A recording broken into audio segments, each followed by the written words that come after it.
यहाँ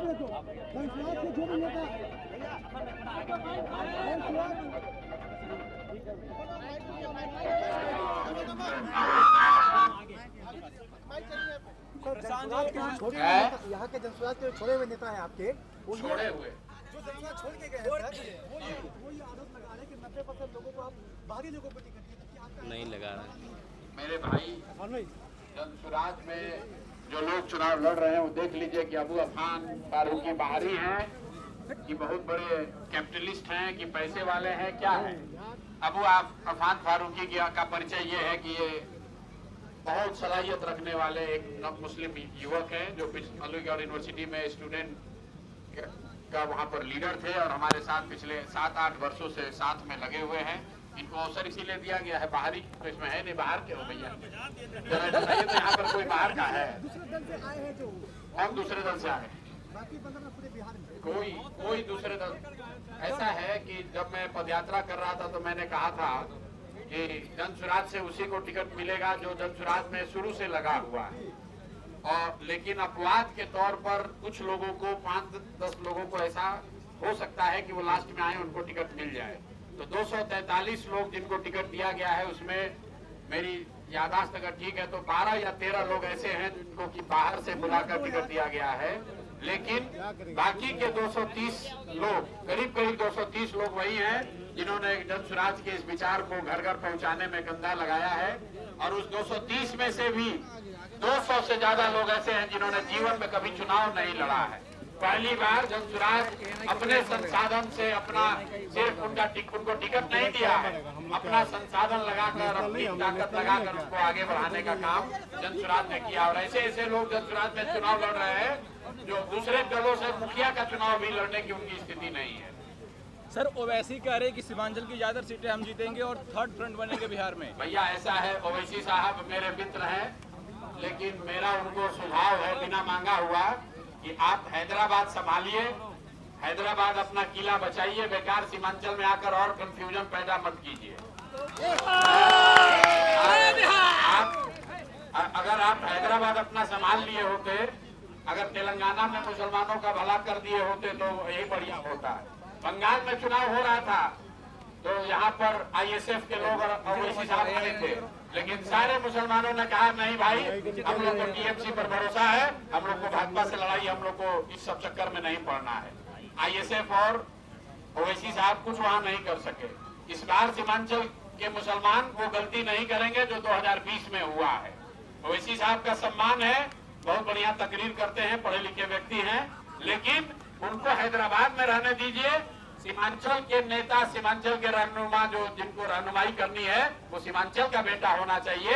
हैदराबाद से आकर सीमांचल में नया नेतृत्व खड़ा करने की जरूरत नहीं है। NDA और महागठबंधन में मुस्लिमों को भागीदारी नहीं दी गई आपके अंदर, और आप मंच में आकर डायरेक्ट भाषण देते हैं, यहाँ के लोकल नेता से नहीं मिलते हैं, ये आपके ऊपर आरोप लगाते हैं। मेरे भाई, हमसे ज्यादा कोई अगर लोकल नेता से मिला हो तो बिहार में आप पूरा खोज के बताइए। 2.5 बरस बिना घर गए, बिना गाड़ी पर पैर रखे 2.5 बरस मैंने 5,500 गांव में पैदल यात्रा की है। पैदल, घर नहीं गए, गाड़ी पर नहीं बैठे, 2.5 बरस पैदल घर घर गए इस चीज को खड़ा करने के लिए। तो आपको उसमें अगर एटीट्यूड दिख रहा है, यहाँ दूसरा सब नेता आएगा हेलीकॉप्टर से, हम गाड़ी से चलते हैं और हमारे पार्टी के साथी भी गाड़ी से चलते हैं जो जनसुराज देता है, और दूसरे नेता अपने हेलीकॉप्टर पे चलता है और जो टिकट लेने जा रहा है उससे 1 करोड़ 2 करोड़ रुपया ले रहा है और कहता है कि हेलीकॉप्टर के खर्चा के लिए पैसा लिए हैं। और हम अपना पैसा साधन लगाकर यहाँ ये व्यवस्था बना रहे हैं कि गरीब से गरीब आदमी भी अगर चुनाव लड़ना चाहता है, राजनीति करना चाहता है, तो जहाँ तक हो सके उसकी मदद की जा सके। NDA और महागठबंधन में मुस्लिमों को भागीदारी नहीं दी गई, उस हिसाब से संख्या है। भाई, मुसलमानों को भागीदारी इसलिए नहीं दी जाती है कि मुसलमानों को भागीदारी से ज्यादा भाजपा का डर सता रहा है। मतलब आजाद भारत के इतिहास में पहली बार बिहार में किसी एक दल जनसुराज ने, याद रख लीजिए भैया, 34 मुसलमानों को टिकट दिया है। लेकिन और यही नहीं, ताली इस पर मत बजाइए, हमने घोषणा ये की थी कि जहां से सीमांचल को छोड़कर हमने पूरे बिहार में जहां कहीं भी मुस्लिम विधायक हैं या कोई मुस्लिम प्रत्याशी है, वहां पर जनसुराज मुस्लिम विधायक प्रत्याशी नहीं देगा। तो हम लोगों ने वहां पर मुसलमानों को लड़ाया है जहां आपकी संख्या है लेकिन कोई मुस्लिम विधायक पहले से नहीं है, कोई दूसरे दल का मुस्लिम प्रत्याशी नहीं है, ताकि कल होके कोई इल्जाम ना लगाए कि भैया ये मुस्लिम प्रत्याशी खड़ा करके इन्होंने वोट बांटा है। और इसके बावजूद टोटल 34 मुस्लिम साथी चुनाव लड़ रहे हैं जन स्वराज के टिकट पर। आज तक कोई एक दल ऐसा नहीं हुआ जिसने 34 मुसलमानों को टिकट दिया हो।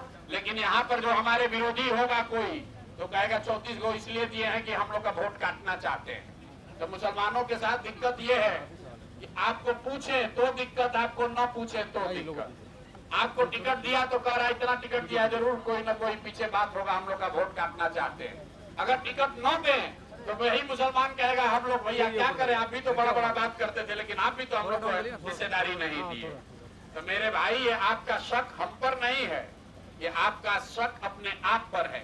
पिछले 25-30 साल में मुसलमानों को भाजपा का डर दिखा दिखा कर इतना डरा दिया गया है कि आपको जो आदमी आता है उस पर आपको शक ही होता है। आपको अपने आप पर भी शक होता है।